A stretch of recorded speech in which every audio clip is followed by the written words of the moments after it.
Hello friends, welcome back to my channel.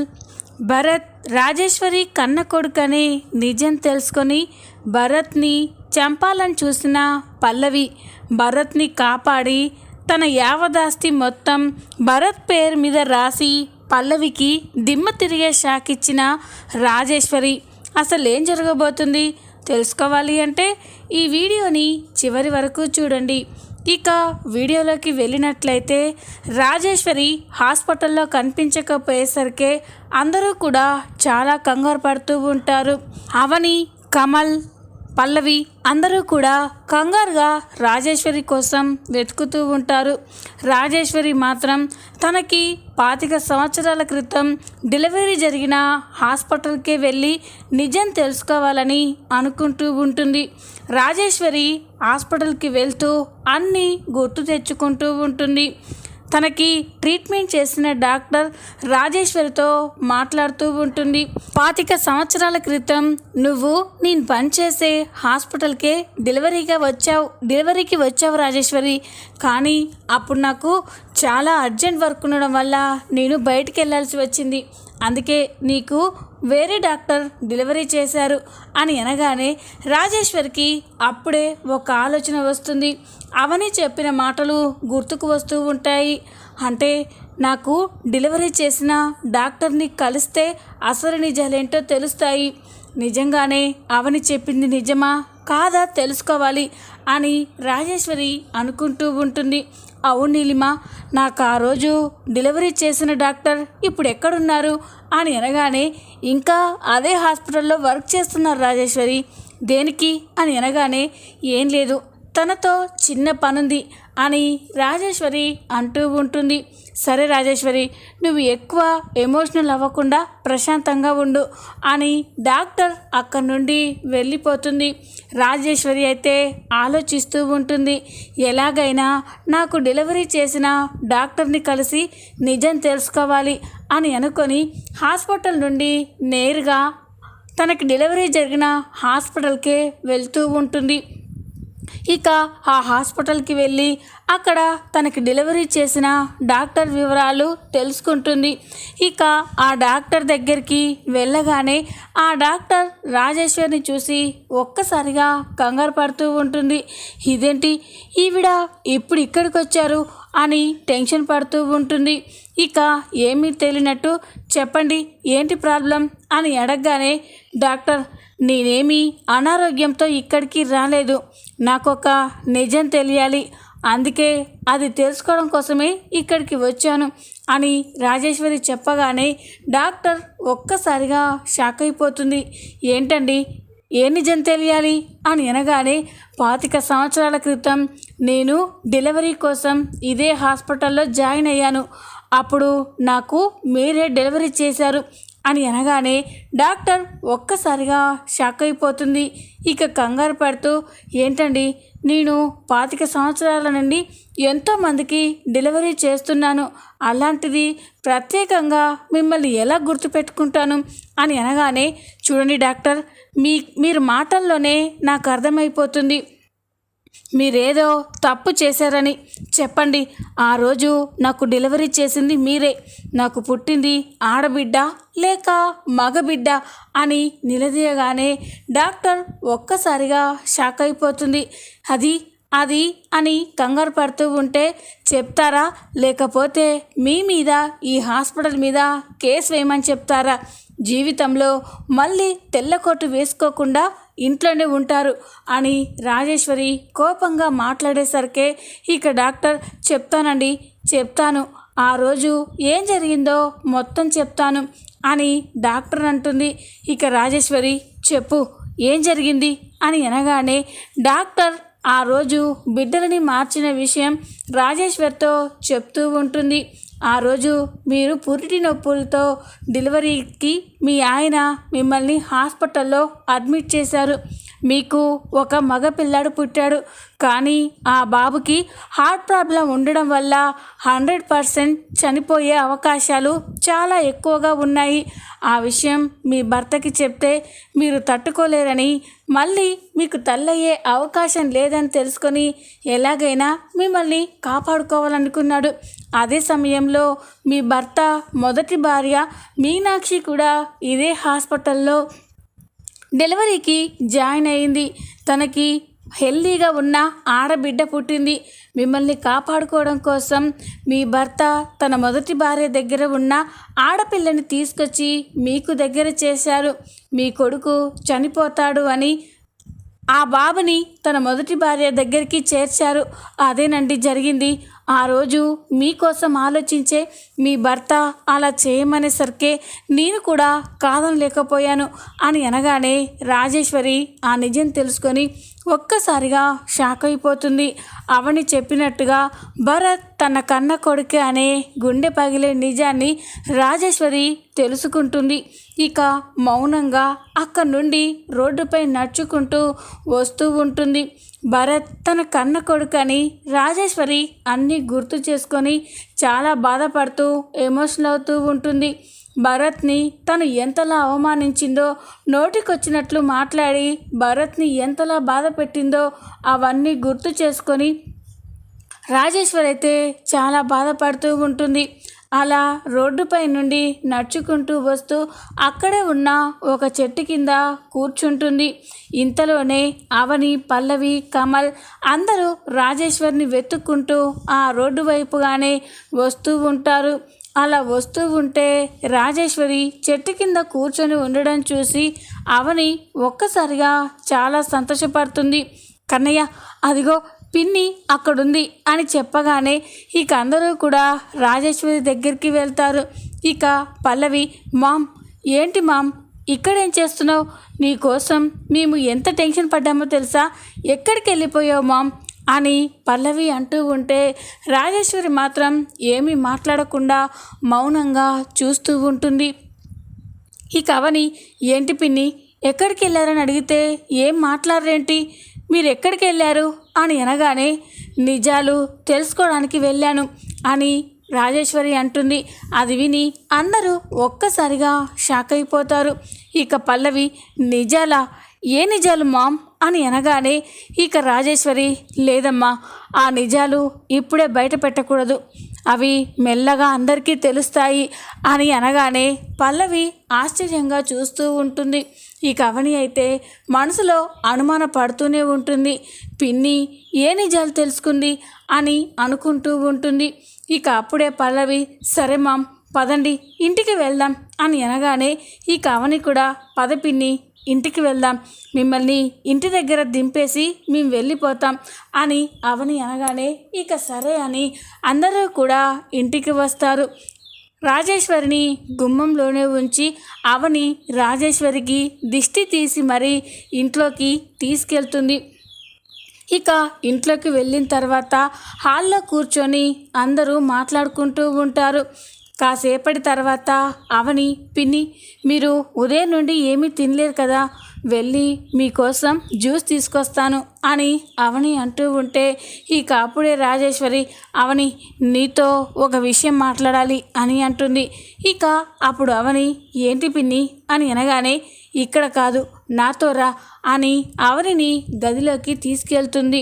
Rajeshwari అవనిని గదిలోకి తీసుకెళ్లడం చూసి పల్లవికి అనుమానం వస్తుంది. ఇదేంటి వీళ్ళిద్దరూ అంత సీక్రెట్గా ఏం మాట్లాడుకుంటున్నారు, వినాలి అని ఇక పల్లవి అయితే రాజేశ్వరి గది దగ్గరికి వెళ్ళి అవని రాజేశ్వరిల మాటలు చాటుగా వింటూ ఉంటుంది. గదిలోకి వెళ్ళగానే అవని, ఏంటి పిన్ని నాతో ఏదో మాట్లాడాలన్నారు, ఏంటో చెప్పండి అని అనగానే ఇక రాజేశ్వరి, అవని నా కడుపులో పుట్టిన నా కన్న కొడుకు నాకు కావాలి అని అంటుంది. అది విని అవని ఒక్కసారిగా షాక్ అయిపోతుంది. పల్లవి కూడా షాక్ అయిపోయి చూస్తూ ఉంటుంది.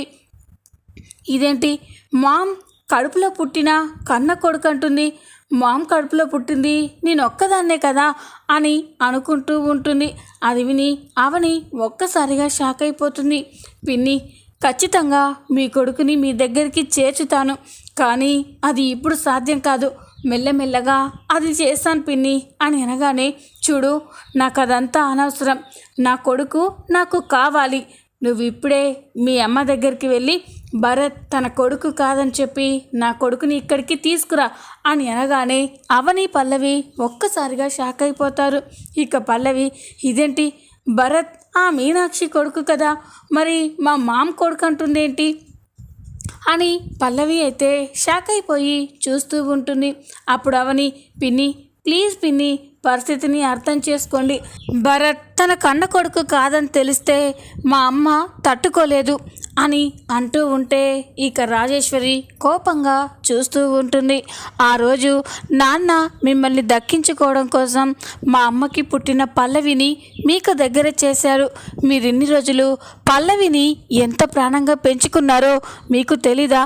ఇప్పుడు ఇంత సడన్గా పల్లవిని మీ కూతురు కాదు అని చెప్తే మీరు తట్టుకోగలరా అని అంటూ ఉంటే పల్లవి షాక్ అయిపోతుంది. ఏంటి, నేను ఆ మీనాక్షి కూతుర్నా అని పల్లవి అనుకుంటూ ఉంటుంది. ఇక అప్పుడే రాజేశ్వరి, చూడు నాకు పల్లవి కూడా కూతురే, కానీ నా కడుపులో పుట్టిన భరత్ నాకు కావాలి. నువ్వు కానీ నా కొడుకుని నా దగ్గరికి తీసుకురాకపోతే నేను నా కొడుకుని ఎలా తెచ్చుకోవాలో నాకు తెలుసు అని రాజేశ్వరి అనగానే అవని షాక్ అయిపోతుంది. ఇక పల్లవి కూడా స్టన్ అయిపోయి చూస్తూ ఉంటుంది. పిన్ని ప్లీజ్ అని బ్రతిమలాడుతూ ఉంటే, ఇంకేం చెప్పొద్దు, నా కొడుకుని నా దగ్గరికి తీసుకురా, నీకు 4 రోజులు టైం ఇస్తున్నాను, లేకపోతే నేనే నా కొడుకుని తీసుకొచ్చుకుంటాను అని చెప్పగానే ఈ అవని షాక్ అయిపోయి చూస్తూ ఉంటుంది. రాజేశ్వరి కోపంగా అక్కడి నుండి వెళ్ళిపోతుంది. అవని అయితే ఇప్పుడు ఏం చేయాలి అని టెన్షన్ పడుతూ ఉంటుంది. పల్లవికి భరత్ రాజేశ్వరి కన్న కొడుకనే నిజం తెలిసి కోపంతో రగిలిపోతూ ఉంటుంది. ఏంటి అసలు ఏం జరుగుతుంది? ఆ భరత్ మా మామ కొడుకేంటి, నేను ఆ మీనాక్షి కూతుర్నేంటి? అంటే మామ్ తన కొడుకుని ఇక్కడికి తీసుకొచ్చుకొని ఇక కొడుకునే కొడుకుగా చూసుకోవాలనుకుంటుందా? నన్ను వదిలేస్తుందా? ఈ ఆస్తిని మొత్తం ఆ భరత్ గారికే ఇచ్చేస్తుందా? లేదు, అలా జరగడానికి వీల్లేదు. రాజేశ్వరికి ఒక్కతే కూతురుండాలి, అది నేనయ్యే ఉండాలి. ఆ భరత్ ఎప్పటికీ మామ్కి కొడుగ్గా దగ్గర కాకూడదు. అలా కాకూడదు అంటే ఆ భరత్ ఉండకూడదు, వాణ్ణి చంపేయాలి అని పల్లవి అయితే అనుకుంటూ ఉంటుంది. ఇక వెంటనే తన ఫోన్ తీసి తనకి తెలిసిన రౌడీలకి ఫోన్ చేస్తుంది. ఇక భరత్ ఫోటో పంపించి భరత్ని చంపేయమని ఎంత డబ్బు కావాలన్నా ఇస్తానని చెప్పడంతో ఇక రౌడీలు సరే అని చెప్తూ ఉంటారు. ఇక భరత్ ఆఫీస్కి వెళ్ళి ఇంటికి వస్తూ ఉంటే పల్లవి ఏర్పాటు చేసిన రౌడీలు భరత్ని అడ్డుకుంటారు. ఆ రౌడీలను చూసి భరత్ అయితే ఒక్కసారిగా షాక్ అయిపోతాడు. రే, ఎవరు మీరు, ఎందుకు నాకు అడ్డుగా ఉన్నారు అని అనగానే, చూడండి మిమ్మల్ని చంపడానికే మీకోసం ఎదురు చూస్తున్నాము, అయినా ఇంత లేటుగా వచ్చారేంటి అని అంటూ ఉంటే భరత్ ఒక్కసారిగా షాక్ అయిపోతాడు. ఏయ్, మీకేమైనా పిచ్చి పట్టిందా? నన్ను చంపడానికి మీరెవరు అని అంటూ ఉంటే, అదంతా నీకు అనవసరం, నిన్ను చంపేస్తే మాకు బోలెడంత డబ్బు వస్తుంది, ఆ డబ్బు కోసమే నిన్ను చంపుతున్నాం అని అంటూ ఉంటే భరత్ ఒక్కసారిగా షాక్ అయిపోతాడు. రే, పిచ్చి పిచ్చిగా మాట్లాడకండి, మర్యాదగా అడ్డు తప్పుకోండి అని అంటూ ఉంటే, చెప్తే వినేయడం లేదురా, పని కానివ్వండి అని భరత్ మీదకి వస్తూ ఉంటారు. ఇక భరత్ అయితే ప్రాణాలు కాపాడుకోవడం కోసం పరిగెత్తుకుంటూ వెళ్తూ ఉంటాడు. భరత్ అలా పరిగెత్తుకుంటూ వెళ్తూ ఉంటే ఇంతలోనే రాజేశ్వరి కారులో అటుగా వస్తూ ఉంటుంది. ఒక్కసారిగా భరత్ రాజేశ్వరి కార్కి అడ్డుగా పడతాడు. రాజేశ్వరి కార్ని స్టాప్ చేసి అక్కడ తన కన్న కొడుకైన భరత్ ఉండడం, భరత్ని రౌడీలు ఫాలో అవ్వడం చూసి ఒక్కసారిగా షాక్ అయిపోతుంది. నాన్న భరత్ అని కార్ దిగి భరత్ దగ్గరికి పరిగెత్తుకుంటూ వస్తుంది. భరత్, ఏంటి నాన్న, ఏమైంది, దెబ్బలు ఏమైనా తగిలాయా అని అంటూ ఉంటే ఇక భరత్ రాజేశ్వర్ని చూసి షాక్ అయిపోతాడు. ఏం లేదండి, ఏం తగలలేవు అని అంటూ ఉంటాడు.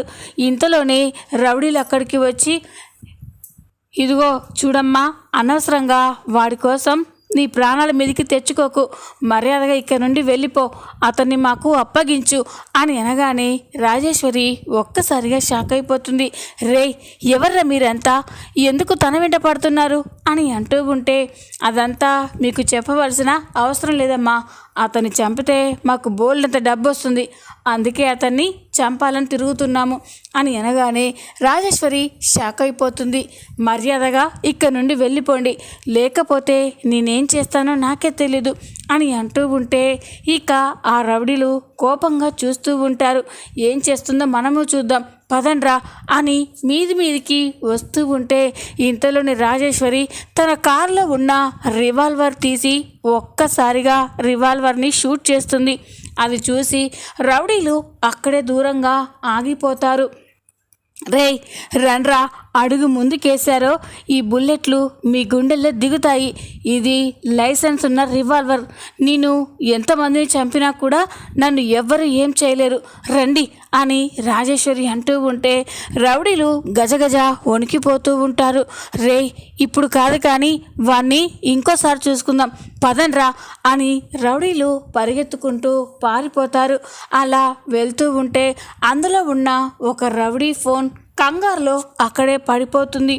రౌడీలు పారిపోయిన తర్వాత ఇక రాజేశ్వరి, నాన్న భరత్, నీ ప్రాణాలకి ఇంకేం ప్రమాదం లేదు, పద అని అంటూ ఉంటే, చాలా థ్యాంక్స్ అండి, నేను మా ఇంటికి వెళ్తాను అని అనగానే, వెళ్దులే భరత్, పద, ఇప్పుడు ఈ పరిస్థితుల్లో నువ్వు ఒంటరిగా ఉండడం మంచిది కాదు, కారెక్కు, మా ఇంటికి వెళ్ళాక తీరిగ్గా మీ ఇంటికి వెళ్ళు కానీ అని రాజేశ్వరి చెప్పగానే ఇక భరత్ సరే అని ఇక కారులో కూర్చుంటాడు. రాజేశ్వరి కూడా కారు ఎక్కబోతూ ఉంటే ఇంతలోనే పల్లవి ఆ రౌడీ ఫోన్కి ఫోన్ చేస్తుంది. అది గమనించిన రాజేశ్వరి వెంటనే ఆ ఫోన్ దగ్గరికి వెళ్ళి ఫోన్ని పట్టుకొని చూస్తుంది. అందులో పల్లవి నెంబర్ ఉండడం చూసి రాజేశ్వరి ఒక్కసారిగా షాక్ అయిపోతుంది. ఇదేంటి, ఇది పల్లవి నెంబర్ కదా, పల్లవి ఈ రౌడీలకి ఎందుకు ఫోన్ చేస్తుంది అని ఫోన్ లిఫ్ట్ చేస్తుంది. ఇక ఫోన్ లిఫ్ట్ చేసింది ఆ రౌడీలే అనుకొని ఇక పల్లవి, రే ఏమైందిరా, ఆ భరత్ గారిని చంపేశారా, వాడు చచ్చాడా, చెప్పండ్రా, ఇక్కడ నేను టెన్షన్గా ఉన్నాను అని పల్లవి మాట్లాడుతూ ఉంటే రాజేశ్వరి ఒక్కసారిగా షాక్ అయిపోతుంది. ఇక వెంటనే ఫోన్ని అక్కడే పడేసి ఆలోచిస్తూ ఉంటుంది. అంటే భరత్ని చంపాలనుకుంది పల్లవినా, పల్లవి ఇంతకు తెగించిందా, భరత్ని చంపాలి అనుకుంది అంటే ఖచ్చితంగా భరత్ నా కన్న కొడుకే అని పల్లవికి తెలిసిపోయి ఉంటుంది. చెప్తాను పల్లవి సంగతి, తనకి ఎలా బుద్ధి చెప్పాలో నాకు బాగా తెలుసు అని రాజేశ్వరి అయితే కోపంగా భరత్ని తీసుకొని ఇంటికి వెళ్తుంది. మరో పక్క పల్లవి అయితే చాలా కంగారు పడుతూ ఉంటుంది. ఏంటి, ఫోన్ లిఫ్ట్ చేసి కూడా ఏం మాట్లాడకుండా కట్ చేశారు, అక్కడ భరత్ చచ్చాడా లేదా అని పల్లవి అయితే చాలా కంగారు పడుతూ ఉంటుంది. రాజేశ్వరి భరత్ని తీసుకొని నేరుగా ఇంటికే వెళ్తుంది. ఇక ఇంట్లోకి వెళ్ళి భరత్ రానన్నా అని ఇంట్లోకి తీసుకెళ్తూ ఉంటుంది. భరత్ గుమ్మంలోకి రాగానే ఆగు నాన్న అని అంటూ ఉంటే భరత్ చూస్తూ ఉంటాడు. ఏంటండి అని అనగానే, మొదటిసారి ఈ ఇంటికి వచ్చావు కదా బాబు, అందుకే నీకు హారతి ఇచ్చి లోపలికి తీసుకొస్తాను అని అంటూ ఉంటే భరత్కి ఏమీ అర్థం కాదు. ఇప్పుడు ఇవన్నీ ఎందుకండి అని అనగానే, బాబు కాదనకు అని రాజేశ్వరి అయితే గబగబా కిచెన్లోకి వెళ్ళి భరత్ కోసం హారతి తీసుకొచ్చి భరత్కి హారతిచ్చి ఇంట్లోకి తీసుకొస్తుంది. భరత్ ఆ ఇంట్లోకి వచ్చి ఆ ఇల్లంతా చూసి ఒక్కసారిగా షాక్ అయిపోయి ఆశ్చర్యపోతూ చూస్తూ ఉంటాడు. ఇక రాజేశ్వరి, ఏంటి నాన్న అలా చూస్తున్నావు, ఇదంతా నీదే అని అనగానే భరత్ షాక్ అయిపోతాడు. ఏంటండి ఇది నాదెలా అవుతుంది అని అనగానే, అదే బాబు నీదే, నీకు అమ్మ లాంటిదాన్ని కదా, అందుకే ఇది నీ ఇల్లు లాంటిదే అని చెప్తున్నాను అని రాజేశ్వరి అంటూ ఉంటే భరత్ అయితే ఆశ్చర్యంగా చూస్తూ ఉంటాడు. కాసేపటి తర్వాత భరత్, నేను ఇంటికి వెళ్తానండి, ఇంటి దగ్గర మా అమ్మ నా కోసం ఎదురు చూస్తూ ఉంటుంది అని అనగానే ఇక రాజేశ్వరి, చూడు బాబు, మొదటిసారి మా ఇంటికి వచ్చావు కదా, అందుకే ఈ రాత్రికి ఇక్కడే ఉండి ఉదయాన్నే వెళ్ళు అని అనగానే ఇక భరత్ షాక్ అయిపోయి చూస్తూ ఉంటాడు. అది కాదండి మా అమ్మ అని అనగానే, ఫోన్ చేసి ఏదో ఒకటి చెప్పు బాబు, నువ్వు ఇక్కడ ఉన్నావంటే మీ అమ్మ నాన్న కూడా కోపడతారు, అందుకే ఏదో ఒకటి మేనేజ్ చేయి, రేపు ఉదయాన్నే వెళ్ళిపోదు కానీ అని అనగానే ఇక భరత్ సరే అని చెప్పి మీనాక్షికి ఫోన్ చేసి మాట్లాడతాడు. ఇంటికి రావడానికి ఉదయం అవుతుందని చెప్పడంతో ఇక మీనాక్షి కూడా సరే అని అనుకుంటూ ఉంటుంది. రాత్రి కాగానే రాజేశ్వరి ఆలోచిస్తూ ఉంటుంది. పల్లవి భరత్ని చంపడానికి మనుషుల్ని పెట్టిందనే విషయం తెలిసి రాజేశ్వరి అయితే కోపంతో రగిలిపోతూ ఉంటుంది. లేదు, పల్లవిని ఇలాగే వదిలేస్తే భరత్ని ఏదో ఒకరోజు చంపేస్తుంది, అలా జరగడానికి వీల్లేదు, అందుకే భరత్కి ఈ నా యావదాస్తిని భరత్ పేరు మీద రాసేసి ఈ బిజినెస్లు మొత్తం భరత్కి అప్పగిస్తాను అని రాజేశ్వరి అయితే నిర్ణయం తీసుకుంటుంది. చూద్దాం రాబోయే ఎపిసోడ్లో ఏం జరగబోతుందో. ఈ వీడియో కనుక మీకు నచ్చినట్లయితే లైక్ చేయండి, సబ్స్క్రైబ్ చేసుకోండి. Thanks for watching.